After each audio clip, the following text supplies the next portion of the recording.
खबरों के निष्पक्ष विश्लेषण के लिए सब्सक्राइब करें Janatantra TV and press the bell icon. Never miss any update. नमस्कार, पाटलिपुत्र का रण देख रहे हैं आप। मैं हूं आपके साथ साहिल धुलिया। तो शुरुआत करते हैं बहुचर्चित शक्ति मलिक हत्याकांड से। पूर्णिया पुलिस ने पर्दा उठा दिया है। आरजेडी के बागी नेता की हत्या में तेजस्वी यादव और तेज प्रताप के नाम पर एफआईआर दर्ज होने से राजनीतिक गलियारे में हंगामा मचा हुआ है। लेकिन पुलिस ने यहां पर हत्या में शामिल 7 लोगों को गिरफ्तार कर लिया है। आरोपी ने स्वीकार किया है कि इस मामले में तेज प्रताप और तेजस्वी का कोई हाथ नहीं है। पैसे की प्रताड़ना से तंग आकर उसने हत्या करवाई थी।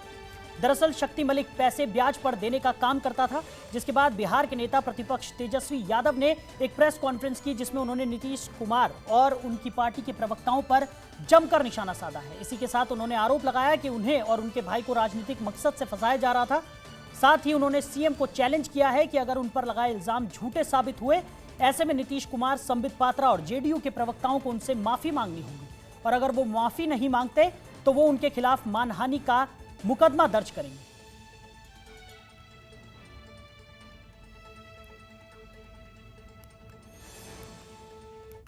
वायरल किया गया था। मेरा सवाल है कि उस वीडियो को किसने शक्ति मलिक को बोला था बनाने के लिए? शक्ति मलिक को किसने जो है वो वीडियो बनाने के लिए कहा गया था? ये जनता दल यूनाइटेड के लोग जो हैं, बीजेपी के जो लोग हैं, वो जवाब दे कि मेरे भाई का किसके कहने पर एफआईआर में नाम जो है दर्ज कराया गया है, किसके दबाव में उन्होंने वीडियो बना करके वायरल किया गया। और इसी खबर पर ज्यादा चर्चा के लिए हमारे साथ मेहमान जुड़ गए हैं। अखिलेश कुमार, जो कि बीजेपी के प्रवक्ता हैं, वो हमारे साथ इस वक्त सीधा जुड़ गए हैं। अखिलेश जी, आपका बहुत बहुत स्वागत है। सबसे पहला सवाल मेरा ये रहेगा कि जिस तरीके से तेजस्वी यादव ने नीतीश कुमार पर निशाना साधा है, क्या कहेंगे आप इसको लेकर? देखिए, इसमें निशाना साधने की क्या बात है। मैं कहना चाहता हूँ कि यदि उसके परिवार के लोगों ने आरोप लगाया, कोई वीडियो आया, उसके बाद ही ये बात कही गई थी। अब सवाल उठता है कि इनके यहाँ कोई ऐसा थोड़ी है कि ये दूध के धुले हैं। अरे, संशय तभी होता है गांव में, यदि किसी व्यक्ति का पहले से अगर कुछ कंडक्ट खराब रहा हो तो उस पर संशय होता है। पैसे पर वहां पर टिकट बिकते हैं और उनका ट्रैक रिकॉर्ड है। जब से राष्ट्रीय जनता दल है तब से जातीय राजनीति का उनका ट्रैक रिकॉर्ड है। जातीय संघर्ष वो कराते रहे हैं और इन्हीं का शासन था, जिसमें तकरीबन 150 के आसपास जातीय नरसंहार हुए थे बिहार के अंदर। और इसलिए और इनके शक्ति यादव का वीडियो था, उस आधार पर यह आरोप लगाया गया। उनको पार्टी से निष्कासित किया गया था। शक्ति यादव ने कहा था कि हम टिकट मांगने गए, हमसे पैसा मांगा जा रहा है, उसके बाद में हम जब बोल रहे हैं तो धमकी दिया जा रहा है। ये अब वो कर रहे थे तो उसके बाद हत्या हुई, तो इस तरह का संशय तो होगा ही। ऐसा नहीं है कि ये लोग कोई दूध के धुले हैं। लेकिन अखिलेश जी, वहीं अगर बात की जाए, जिस तरीके से तेजस्वी यादव यहाँ पर काफी आक्रामक नजर आए हैं, उन्होंने साफ तौर पर कहा है कि सीएम नीतीश कुमार को और संबित पात्रा को उनसे माफी मांगनी चाहिए, और अगर वो माफी नहीं मांगते हैं तो वो मानहानि का दावा भी यहाँ पर ठोकने की बात कर रहे हैं। ठीक है, उनकी मर्जी है, वो जो करे वो अलग विषय है। लेकिन माफी तो वो खुद मांगते फिर रहे हैं बिहार की जनता से। और वो क्या बात करेंगे? कहने का मतलब यह है कि जब उनके ही पार्टी का कोई एक नेता, जो कल तक उनकी पार्टी में था, बाद में उनको छोड़ करके गया, उन पर आरोप लगाया कि पैसे का डिमांड उनसे किया गया। टिकट मांगना कोई अपराध है क्या? अगर मैं महादलित हूं तो उस आधार पर उन पर आरोप लगाया गया था। और इनका, मैं फिर से कह रहा हूं कि जातीय राजनीति का, जिस प्रकार इनके समय में लोगों की हत्या होती थी तो जाति पूछ करके बिहार के मुख्यमंत्री जाया करते थे, जाति पूछ करके उस पर एफआईआर होता था। राष्ट्रीय जनता दल के नेता कहते थे तब एफआईआर होता था। तो ये जातीय राजनीति का और जातीय संघर्ष का जिन लोगों ने इतिहास कायम किया है बिहार के अंदर, जिसके कारण बिहार का विकास भी बाधित हुआ, वो लोग इस तरह की बात नहीं कर सकते हैं। ये करने का अधिकार उनको नहीं है।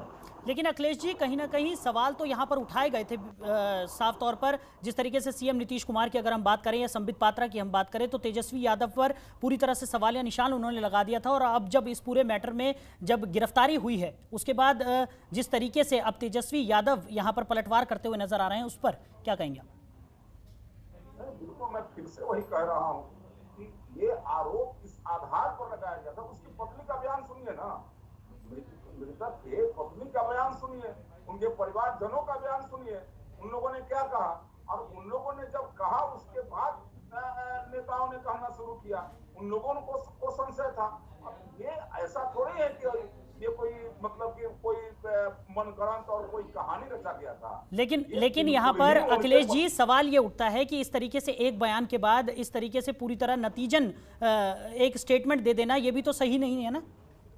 नहीं, अगर उसके परिवार के लोग ये आरोप लगाएंगे तो फिर उस परिवार के लोगों के न्याय के लिए तो बोलना ही पड़ेगा। नहीं, न्याय के लिए आवाज उठाना अलग चीज है, लेकिन किसी तरह से इस तरीके से आरोप लगा देना वो एक अलग बात हो गई ना। आरोप, मैं फिर से कह रहा हूं कि आरोप उसके परिवार के लोगों ने लगाया था। और सबसे पहला आरोप तो शक्ति यादव ने ही लगाया था। ये कोई संबित पात्रा और नीतीश कुमार और जनता दल यूनाइटेड और बीजेपी के लोगों ने नहीं लगाया था। सबसे पहला आरोप तो उनके परिवार के सदस्यों ने ही लगाया था। शक्ति यादव ने ही वीडियो जारी करके ये आरोप लगाया था। और अब वो आरोप लगाए थे, उसी आधार पर कोई बोल रहा था। अगर सैकड़ों हत्या होती है, हजार ऐसा बार बार कोई घटना घटती है, सब पर क्यों कोई आरोप नहीं लगाता है? लेकिन अब सवाल उठता है कि उनके इस घटना के बाद उन पर आरोप लगा, इसलिए लगा क्योंकि शक्ति यादव ने, शक्ति पासवान ने, शक्ति मलिक ने पहले जो इस बात को ये संशय जाहिर किया था। और उसके बाद उसकी हत्या हो जाती है। जब हत्या हो जाती है तो उसके परिवार के सदस्यों ने आरोप लगाया था।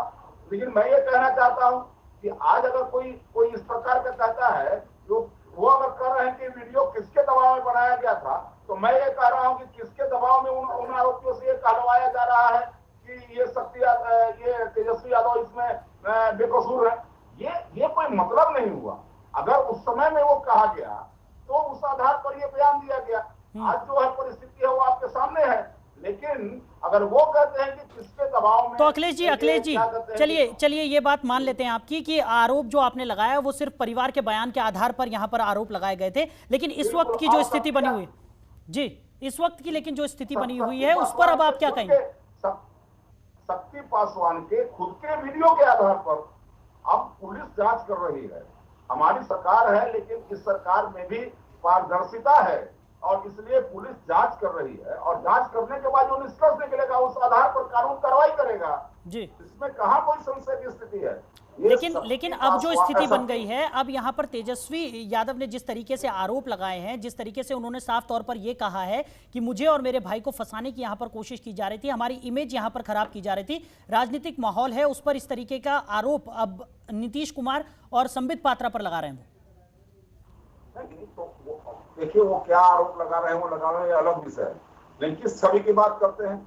ऐसा लगता है कि वो दूध के दूल्हे हैं। बिल्कुल, जिस समय में मैं इसी बिहार के अंदर सैकड़ों में 150 के आसपास नरसंहार होते थे, जातीय संघर्ष हुआ करता था, जात पूछ करके हत्याएं होती थी, जात पूछ करके FIR होता था।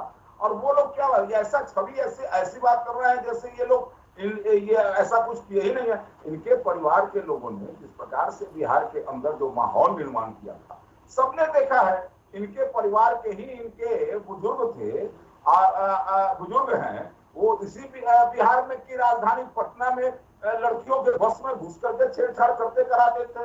और ये ऐसा ये नहीं कर सकते कि मेरी छवि। अरे एक बात है कि कानून अपना काम कर रहा है, इनको जो इच्छा है वो करें, ये अलग विषय है। लेकिन कानून अपना काम कर रहा है। और आज जो परिस्थिति बनी है, इस परिस्थिति में जो कानून सम्मत कार्रवाई होगी वो होगा।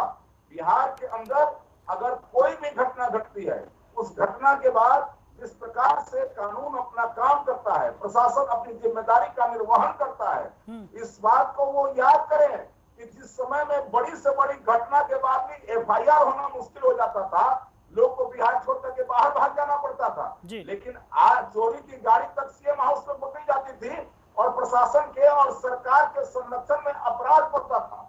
वो स्थिति नहीं है। आज नेता अगर इस बिहार नहीं अखिलेश जी, देखिए सीधा सवाल यहाँ पर यह है कि जिस तरीके से अब उन्होंने ये कह दिया है कि मुझसे माफी मांगे, उस पर क्या कहेंगे आप? माफी मांगेंगे? तो ये किस बात की माफी? अरे फिर से मैं कह रहा हूं, उसके परिवारजनों को, परिवारजन के लोग, उसके परिवार के सदस्य अगर ऐसा कर रहे थे, उस आधार पर यह बात बोला गया है, तो फिर माफी किस बात की? शक्ति मलिक के वीडियो का अब माफी मांगने के लिए शक्ति मलिक को ऊपर से बुला करके ले आएंगे क्या? ये शक्ति मलिक तो ऊपर चले गए और शक्ति मलिक की हत्या हो गई, लेकिन शक्ति मलिक ने जो आरोप लगाया है, और उसको किसको कहेंगे तेजस्वी यादव माफी मांगने के लिए?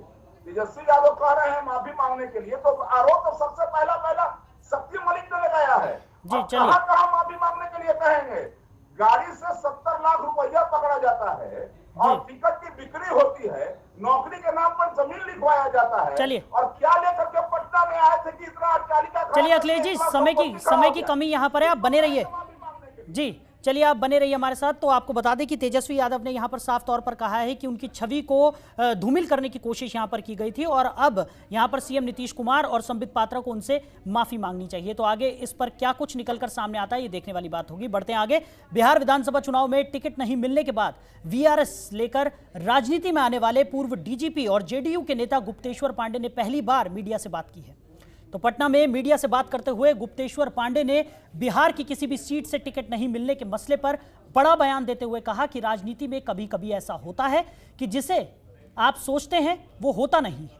मैं पार्टी का सजग सिपाही हूं। हालांकि गुप्तेश्वर पांडे भले ही खुद को पार्टी का सच्चा सिपाही कहते हो, लेकिन सूत्रों की माने तो बीजेपी ने बक्सर से जिन परशुराम चतुर्वेदी को टिकट दिया है उनकी किसानों के बीच अच्छी पैठ है। तो परशुराम ने सियासत की शुरुआत ही किसान नेता के तौर पर की थी और अब जाहिर है कि बीजेपी अपनी पार्टी के साथ किसानों के स्थानीय नेता को नाराज करने का जोखिम नहीं ले सकती है। इस बार विधानसभा का चुनाव नहीं लड़ रहा हूं, लेकिन मैं एनडीए के साथ हूं, एनडीए के साथ रहूंगा और जहां भी पार्टी एनडीए मतलब नीतीश जी का जहां भी आदेश होगा और भाजपा का, मैं दोनों दलों के लिए जहां जरूरत पड़ेगी वहां अपने प्रभाव का, अपने गुडविल का इस्तेमाल करूंगा। प्रचार में जाने की जरूरत होगी तो प्रचार भी करूंगा। अब तो मैं स्वतंत्र हूं और एक राजनीतिक पार्टी का कार्यकर्ता हूं, पॉलिटिकल आदमी हूं। तो पॉलिटिक्स में सबकी भूमिका निर्धारित होती है। अब पार्टी मेरी जिम्मेदारी तय करेगी और जो जिम्मेदारी तय करेगी उसको निष्ठापूर्वक मैं उसका। तो लगातार खबर पर चर्चा के लिए हमारे साथ मेहमान अखिलेश कुमार जो कि बीजेपी प्रवक्ता हैं वो जुड़े हुए हैं, उन्हीं से बात करते हैं इस पूरे मामले पर। सर, जिस तरीके से हमने देखा कि गुप्तेश्वर पांडे ने पहली बार मीडिया से यहाँ पर वो मुखातिब हुए थे और उन्होंने साफ तौर पर ये कहा कि वो पार्टी के सिपाही हैं, लेकिन बात अगर बक्सर सीट की करें कि जहां से कयास लगाए जा रहे थे कि गुप्तेश्वर पांडे को वहां से सीट मिल सकती है, वहां पर परशुराम चतुर्वेदी को यहां पर पार्टी ने खड़ा कर दिया है। तो क्या ये एक सेफ खेला है यहां पर बीजेपी की तरफ से? शुरू से भारतीय जनता पार्टी के पाले में रहा है। आवाज आ रही है मेरी? जी जी बिल्कुल। हाँ, तो बक्सर शुरू से भारतीय जनता पार्टी के पाले में रहा है और अभी भी भारतीय जनता पार्टी के पास है। और भारतीय जनता पार्टी ने किसको टिकट दिया है? परशुराम चतुर्वेदी को टिकट दिया। हम जब से 30-35 वर्षों से हम भी राजनीतिक जीवन में हैं और जब से मैं देख रहा हूं परशुराम चतुर्वेदी हम लोग के साथ काम कर रहे हैं।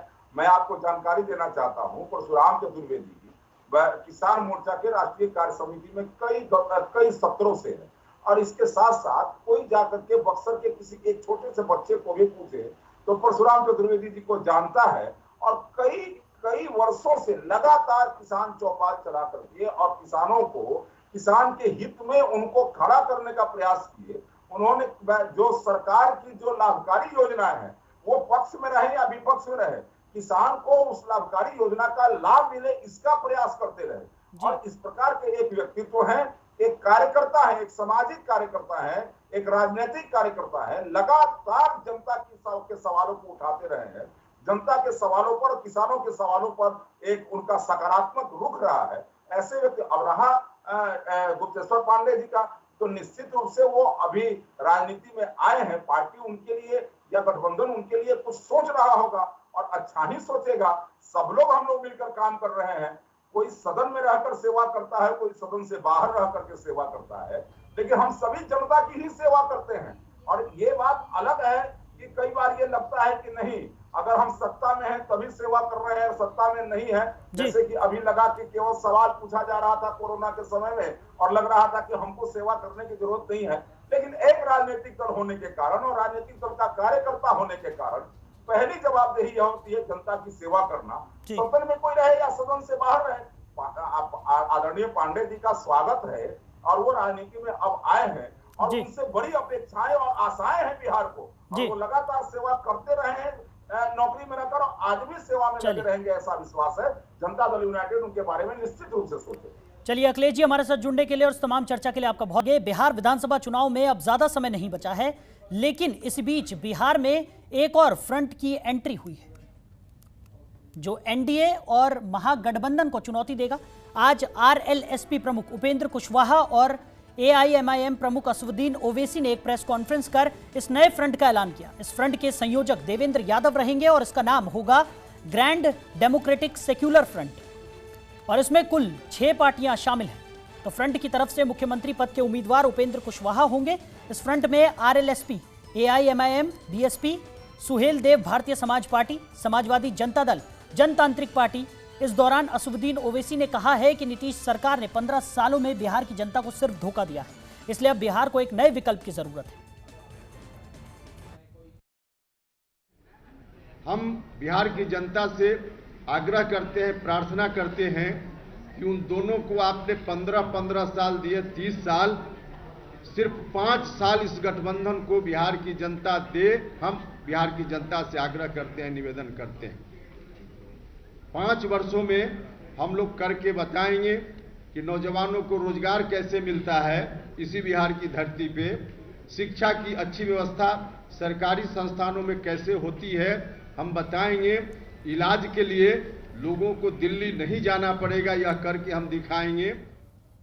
वहीं बिहार विधानसभा चुनाव में सभी पार्टियों ने अपने पहले चरण के प्रत्याशियों के नामों का ऐलान कर दिया है। जेडीयू ने भी प्रत्याशियों का ऐलान किया है, लेकिन इस बार जेडीयू ने 20% महिलाओं को अपनी पार्टी से टिकट दिया है। इसी को लेकर हमारे सहयोगी अभिषेक सिंह ने खास बातचीत की अजय आलोक से, सुनिए।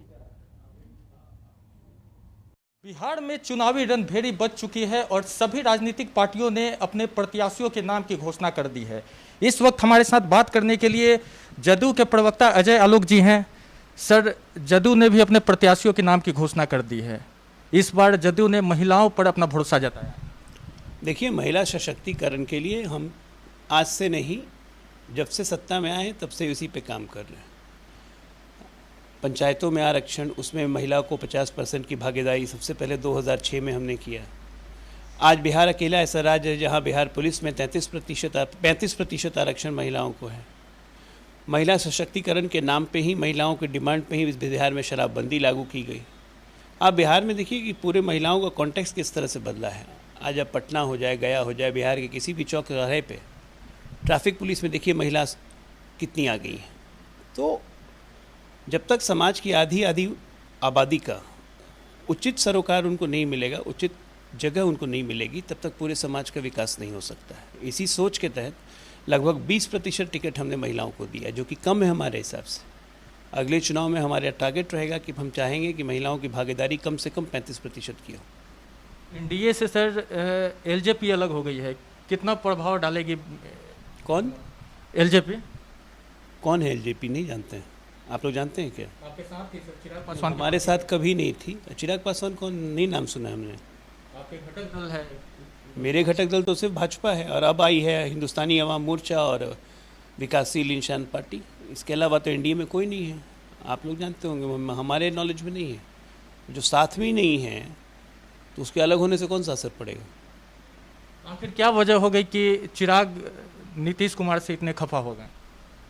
भाई, जहाँ के चिराग हैं उनसे पूछिए ना, जहाँ आपको रोशन कर रहे हैं उनको पूछिए। तेजस्वी को रोशन कर रहे हैं तो तेजस्वी बताएंगे उनके बारे में। एनडीए में कोई चिराग विराग नहीं है। चिराग लालटेन से एनडीए दूर चला गया है। हम लोग एलईडी युग में हैं, घर घर में बिजली पहुंच गई है। चिराग की ज़रूरत नहीं है, लालटेन की ज़रूरत नहीं है।